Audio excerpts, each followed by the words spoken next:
ujye wibaza impamvu ujya kuri Facebook wascrollingamo gake ivuga ngo ngiye kurukamo amasegonda 30 ugasanga umazeho amasaha 3. Ujye wibaza impamvu ujya kuryama ukavuga utereka ndebe kuri telefone akanya gatoya, wajya kureba ugasanga telefone yimazeho amasaha 8. Ese ujye wibaza impamvu ujya kuri Facebook na YouTube nabwo bikagenda gutyo. Iki kiganiro cy'uyu munsi tugiye kuvuga ku bijyanye n'uburyo izi mbuga nkoranyambaga zakorewe kugira ngo zitwadikte zibura urumogi kuri twebwe. Turavuga ku buryo abakoze izi mbuga nkoranyambaga babikoze ubushake n'icyo baba bagamije. Turavuga uburyo izi mbuga nkoranyambaga no kureba utu video dutoya byangiza ku bwonko bwacu, ndetse n'uburyo ubwonko bwacu buba burimo gutekereza mu gihe turimo kureba izi video ntoya zitwangiza. Tuze kureba ingaruka bitugiraho mu gihe kirekire, noneho tuze kureba n'icyo twakora kugira ngo tujye tureba izi video zo kuri YouTube, TikTok na Facebook na Instagram n'ahandi, ariko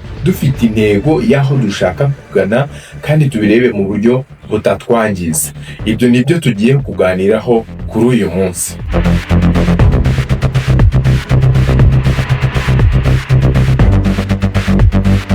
Ndakwinginze abantu benshi bareba iki kiganiro ntabwo bajya bibuka ko bakanze subscribe. Hari ureba akavuga ati uziko ntakanze subscribe. Ndagira ngo nawe checking nonaha urebe niba warayikanze, kuko uko mwaguka niko natwe turushaho kugira imbaraga zo kubahereza ibiganiro birimo ubwenge. Nge muri kumva kandi muri kubona kuri iki kiganiro cy'uyu munsi nitwa Torose. Ndabakunda cyane. Reka dutangire twinjire mu kiganiro ahaye ikaze.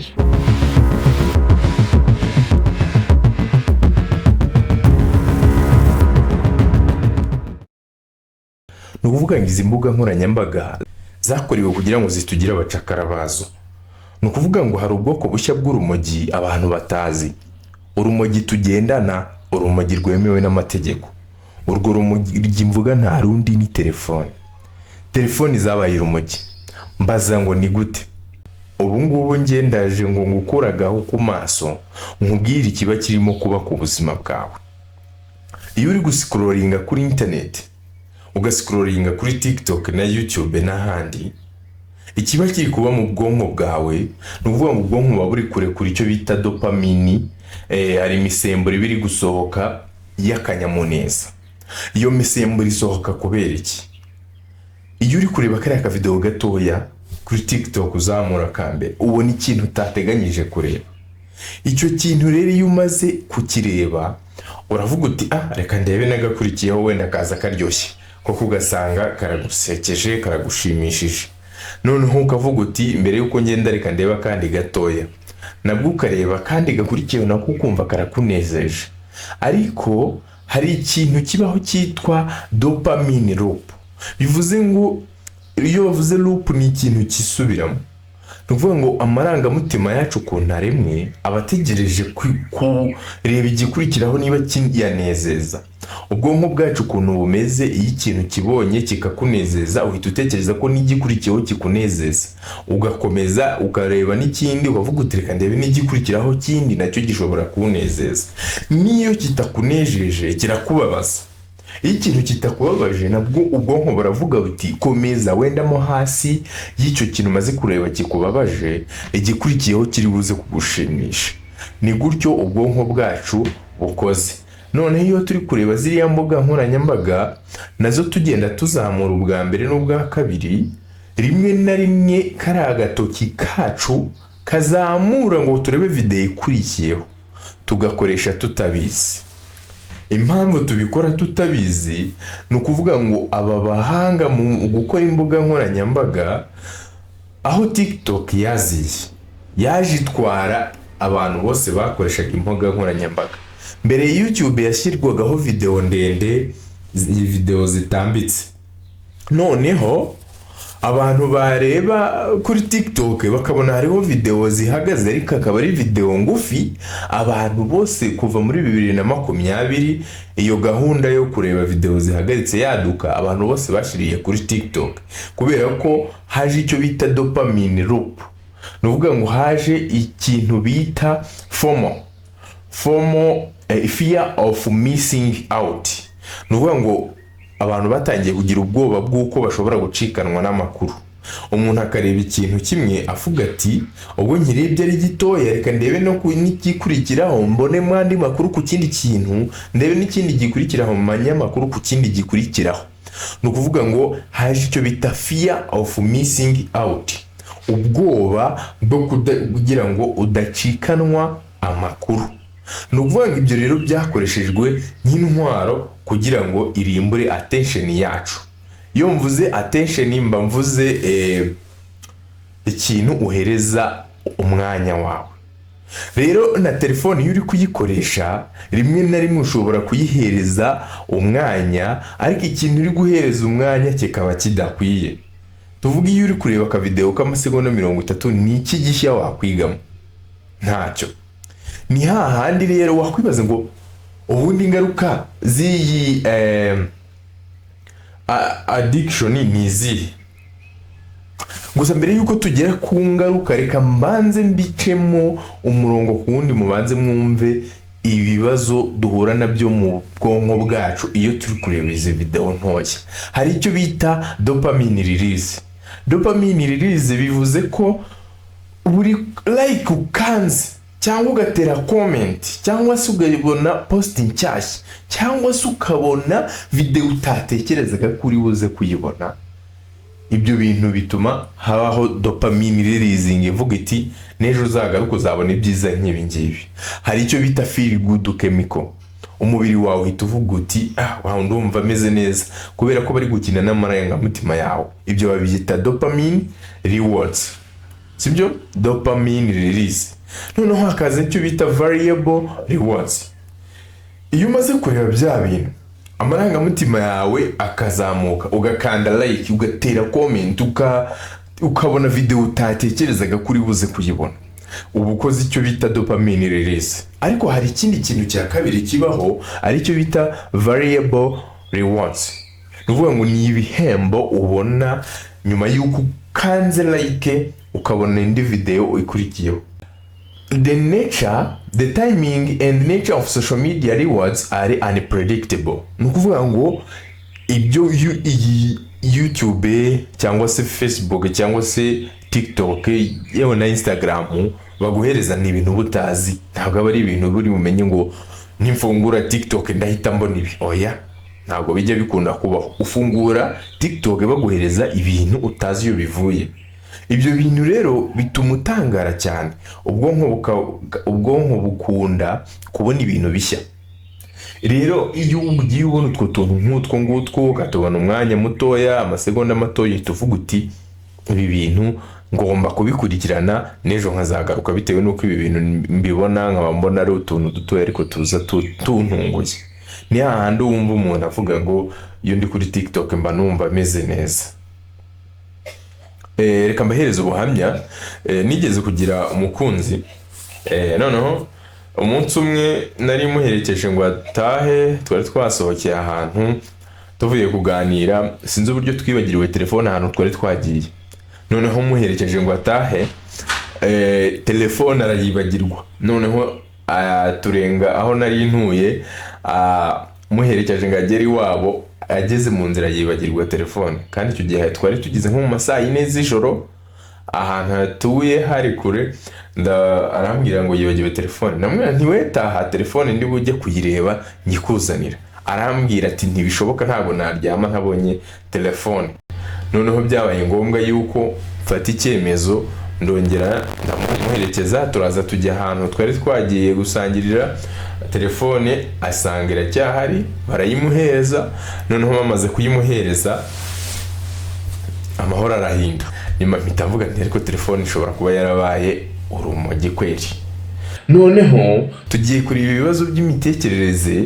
Mbese mu mitekerereze yacu ni iki kiba kijya imbere gituma umuntu akunda kureba internet?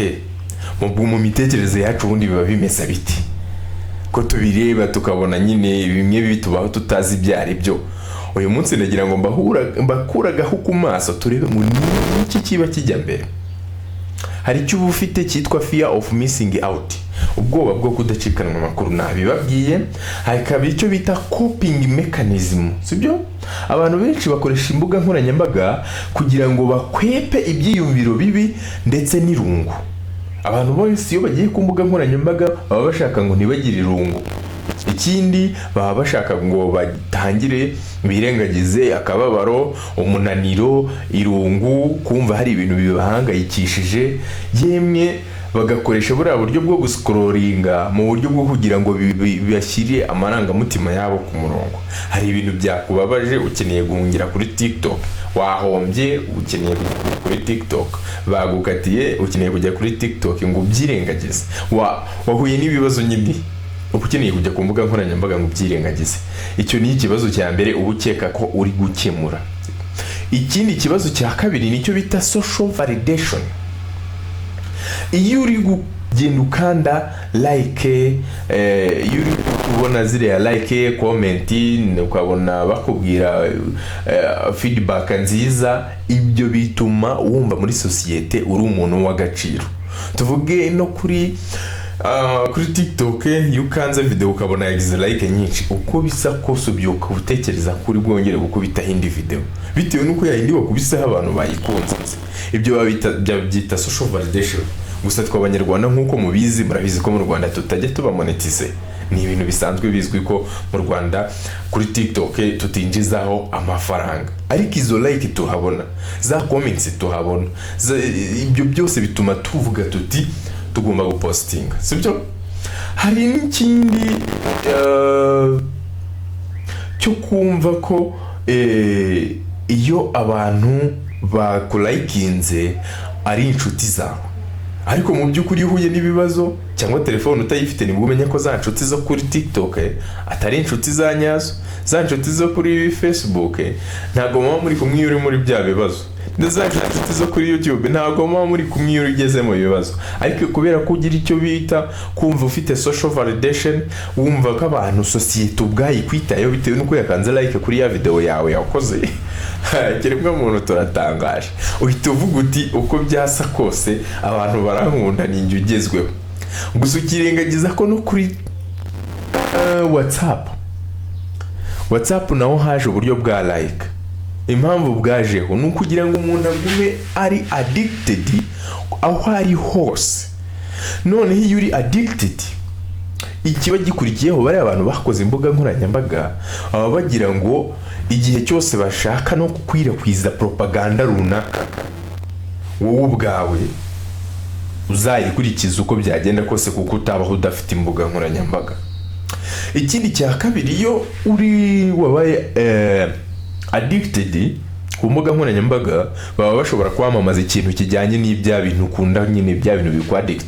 Ushobora kuba ukunda comedy, ushobora kuba ukunda indirimbo, ushobora kuba ureba video z'abantu babyina, ushobora kuba ukunda gushushanya.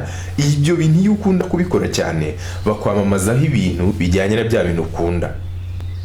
Bivuze nk'amakuru yacu rero ntabwo akiri ibanga. Iyo nujya kuri Facebook ibyo bintu ndi kuvuga urabibona, baraguhereza publicité y'ikinyobwa ukunda Coca-Cola. Niba tabiguhereza baraguhereza publicité y'ikintu ukunda gukora, kubera ko amakuru yawe bayafite. Gusa reka turebe nanone ikindi kintu, noneho umugambi wateguwe kugira ngo bakwadicting. Tugiye kureba umugambi uryo wacuzwe kugira ngo wowe ubwawe ube addicted ku mbuga nkoranyambaga. Kugira ngo wumve uburyo uyu mugambi wacuzwe, hari icyo bita algoritme na design. Nuvuga ngo uburyo abakoze uruganda rwa social media bakoze design ituma wowe uba umucakara. Hari icyo bita endless content. Urabona iyo uri kureba turatu video turi vertical, nta na rimwe ushobora kureba video ngo zigeze ku musozo, nta muntu ujye uziheza bibaho, sibyo? Iyi AI algorithm ziba zarakozwe kugira ngo zitange ibintu bishya buri kanya. Nuvuga ngo kandi ibyo bintu bishya baguha bijyana n'ibyo ukunda. Ikindi bikaba ari ibintu ushobora kureba ntuhage. Ikindi urabireba ntugeze ku musozo. ndagira ngo ibyo bintu tubyumve neza, ibyo bintu byinjiramo ariko ntugera hehe aho birangirira. Noneho ikindi, hari icyo bita novelty. Ibintu ureba kuri izi social media biba ari bishya always, igihe hafi ya cyose biba ari bishya kuri wowe. Ni ukuvuga ngo ubwonko bwacu bukozwe kugira ngo bujye bushaka amakuru mashya. Uzarebe iyo abantu baturanye, abagore babiri baturanye badafite aho kujya n'icyo gukora, umwe atangira kuneka undi. Abantu babiri bari kumwe baraganira uko byagenda kose, umwe ashobora guceceka n'undi agaceceka none, ariko mu minota mikeya baraganira. Ni ukuvuga ngo rero iyo udafite uwo muganira uhita ujya hehe ku mbuga nkoranyambaga ngo ukore ushaka amakuru mashya. Noneho ubwonko bwacu kubera ko buteye utyo, izi mbuga nkoranyambaga nazo zaje zungukira muri icyo cyuho, sibyo? Ziduhereza amakuru mashya, ziduhereza amavideo mashya, ikindi zikatubuza umwanya wo kuva kuri za mbuga nkoranyambaga. Urabona iyo uri ku mbuga nkoranyambaga kugira ngo ziveho biragoye.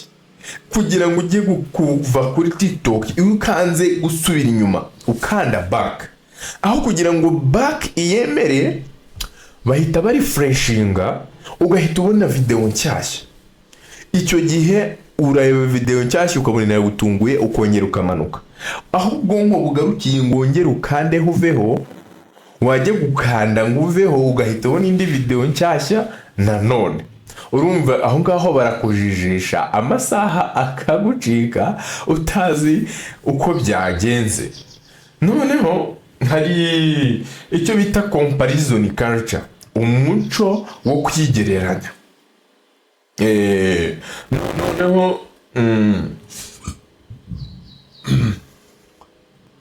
Noneho iyo uri kureba uko abandi babayeho uba wumva wacukumbura cyane kugira ngo wigereranye nabo, umenye ibyo bakurusha, umenye ibyo barusha, umenye ibyo bari kuvuga byiza kuri wowe ufite. Noneho ariko nanone ikibazo kibaho ku mbuga nkoranyambaga, iyo baje kuri comparison culture ubona ko abantu benshi baza, bamwe bagapostinga wenda nk'amafaranga, wowe wifitiye ikibazo cy'amafaranga ukumva ko abandi bagusize. Iyo wumvishe ko abantu bagusize rero uba waguye mu gatego ka comparison culture. Icyo gihe uba ugiye guhura n'imbogamizi z'uko wowe uzajya wumva nta gaciro ufite, ariko igisubizo ukajya ukibona bitewe n'uko wagiye wenda kuri TikTok ushaka ibisubizo. None wakwibaza uti ni iki wakora kugira ngo imbuga nkoranyambaga zitakugira umucakara? Ni iki wakora kugira ngo imbuga nkoranyambaga uzibyaze umusaruro kurusha uko zakubyaza umusaruro? Ikintu cya mbere ngiye nkora, iyo ngiye kuryama kira telefone iruhande nkayicaginga muri salo niba ndi bujye kuryama mu cyumba, kugira ngo telefone ntagipfa ryo kuyifata nkasinzira neza. Icyo ni ikintu cya mbere nkora. Iyo nzinziye neza bivuze ko mbyuka mu gitondo mfite fresheri meze neza. Ikindi, iyo mbyutse kubera ko telefone itari hafi yanjye, ndabyuka nkabanza nyitegura, noneho namara kwitegura nkabona gufata telefone niba nsenze wenda urugero, cyangwa se napanze no kujya muri siporo nayo nkayijyamo. Icyo ni ikintu cya mbere nkora. Telefone nyiraza muri salo, nje ndaryama mu cyumba telefone ntayo mfite. Icyo ni ikintu cya mbere.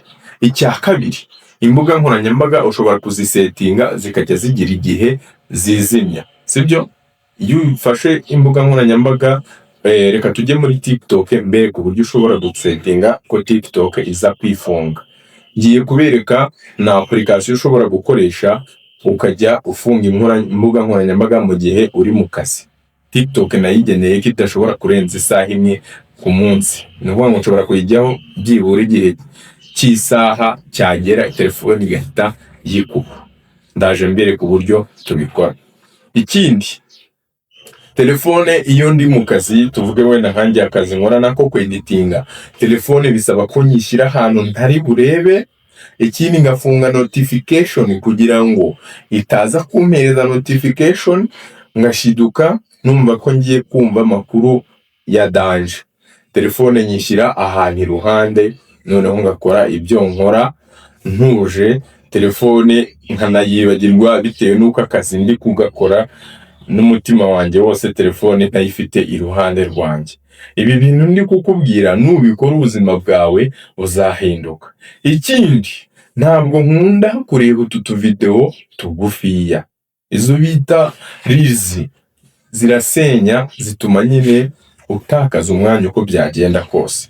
Ariko iyo ugiye ureba ibiganiro birebire, tuvuge nk'uri kureba iyi video, nagera ahangaha ngeze akagera ku minota 20 arimo kureba iyi video, araba arimo gufasha ubwonko bwe kugira ngo yiteze imbere, yubake ubwonko bwe, yubake ubumenyi.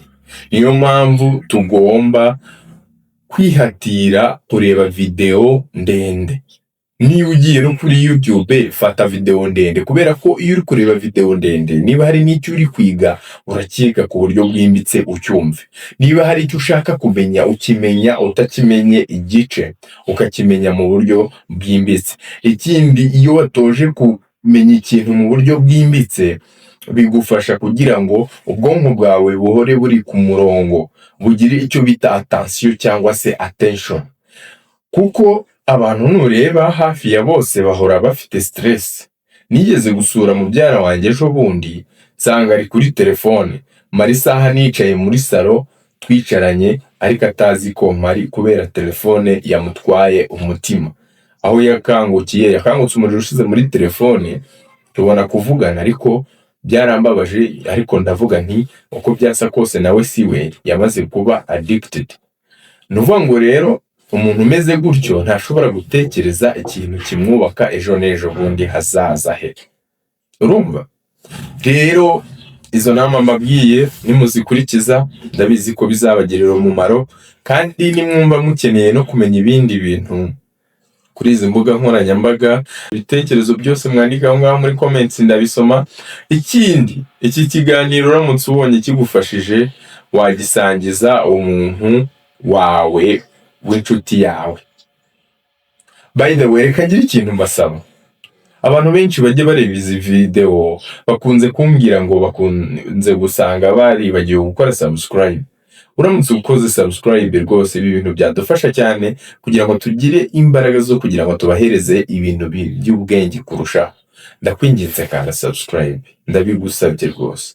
Ukande subscribe mwana wa mama, ukande na like, ni ibintu bidufasha bigatuma video yacu igera ku bantu benshi. Kandi turashaka ngo uyu muryango waguke, kuko nta bantu benshi bari kuvuga ku bintu by'ubwenge muri iki gihe. Ndabakunda cyane, Imana ibahe umugisha.